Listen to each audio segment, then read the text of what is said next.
পুরাতন মালদার আদিবাসী নাবালিকা স্কুল ছাত্রী ধর্ষিতা হয়ে খুন হয়েছিলেন। সেই আদিবাসী নাবালিকা স্কুল ছাত্রীর পরিবারের সঙ্গে সাক্ষাৎ করলেন মালদা জেলা তৃণমূল কংগ্রেস সভাপতি আব্দুর রহিম বক্সি, পুরাতন মালদা পুরসভার চেয়ারম্যান কার্তিক ঘোষ, জেলা পরিষদের সভাধিপতি লিপিকা বর্মন ঘোষ, আদিবাসী SC/ST সেলের সভাপতি চুনিয়া মুর্মু সহ অন্যান্যরা উপস্থিত ছিলেন। পরিবারের সঙ্গে দেখা করে পরিবারের পাশে থাকার আশ্বাস দিয়েছেন তারা। এছাড়াও বেশ কিছু আর্থিক অনুদান তুলে দেন আদিবাসী মৃত নাবালিকা স্কুল ছাত্রীর পরিবারের হাতে। বেদনাদায়ক ঘটনা। আমরা তার বাড়িতে এসেছিলাম, তার আগেও আমাদের প্রতিনিধি এখানকার যে জেলা পরিষদের মেম্বার থেকে শুরু করে সবাই তার বাড়িতে, এখানকার আমাদের যার নেতৃত্বরা ছিলেন তারা এসেছিলেন, তার বাড়িতে দেখা করে গেছিলেন। আমরা সবাই শোকার্ত পরিবারের পাশে আছি, তাকে সমস্ত ধরনের সহযোগিতা আমরা করব। আমরা SP সাহেবের সাথে কথা বলেছি, IC সাহেবের সাথে কথা হয়েছে আমাদের, যে দুষ্কৃতী যে ঘটনাটা ঘটিয়েছে, একজন বা একের অধিক যারা ঘটনা ঘটিয়েছে দ্রুত গতিতে তাদেরকে খুঁজে বের করা হবে এবং একটা দৃষ্টান্তমূলক শাস্তির ব্যবস্থা যাতে করা হয়। আগামী দিনে যাতে এ ধরনের কোনো ঘটনা ঘটানোর কেউ সাহস করতে না পারে, তার জন্য পুলিশ প্রশাসনকে বলা হয়েছে। তারা দ্রুত গতিতে ব্যবস্থা গ্রহণ করছেন এবং এই শোকার্ত পরিবারের পাশে সমস্ত ধরনের সহায়তা নিয়ে, তারা সাধারণ পরিবারের মানুষ, দুস্থ পরিবারের মানুষ, তাদের পাশে আমরা সব ধরনের সহায়তা নিয়ে দাঁড়াবো এবং তারা নিজেকে একটু আতঙ্কিত বোধ করছে।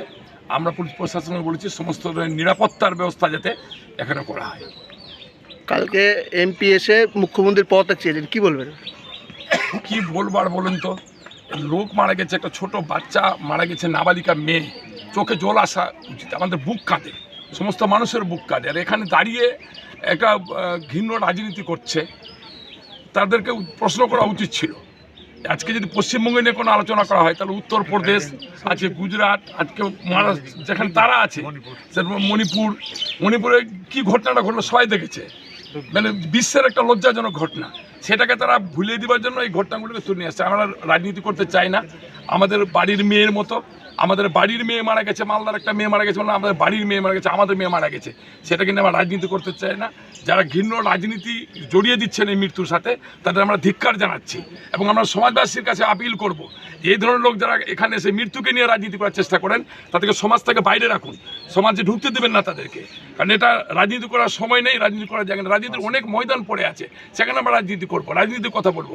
কিন্তু এই ধরনের মৃত্যু আমাদের কাছে একটা বেদনাদায়ক, দুঃখজনক। আমরা চাইছি সকলে মিলে এই শোকার্ত পরিবারের পাশে থাকি, সর্বস্তর মানে সর্বধরনের মানুষ এর পাশে থেকে দুষ্কৃতী থেকে খুঁজে বের করে দৃষ্টান্তমূলক শাস্তির ব্যবস্থা যাতে করা হয়, সেই দিকে আমরা যাই সবাই, সেটা নিয়ে আমরা আলোচনা করি। এই মৃত্যুকে নিয়ে কোনো রাজনীতি করতে আমরা চাই না, যারা করছে। আপনি কি জায়গা কিনতে চান? তাহলে আর চিন্তা নেই। 34 নম্বর জাতীয় সড়কের ধারে রায়গঞ্জের নট্টপাড়ায় ঠিক বিপরীতে নিউ উকিলপাড়ায় আজই সুলভ মূল্যে জায়গা কিনুন, গড়ে তুলুন নিজের স্বপ্নের ঘর। তাই আর অপেক্ষা না করে আজই চলে আসুন আমাদের এখানে, দেখে যান জায়গা। মন পছন্দের স্বপ্নের প্রাসাদ গড়ে তুলুন আপনার কেনা এই জায়গায়। তাই আজই যোগাযোগ করুন আমাদের সাথে। আমাদের ফোন নম্বর 8617827851, 6295828881, 8617033767। তাই আর দেরি নয়, আজই আসুন নিজের পছন্দের জায়গা কিনতে।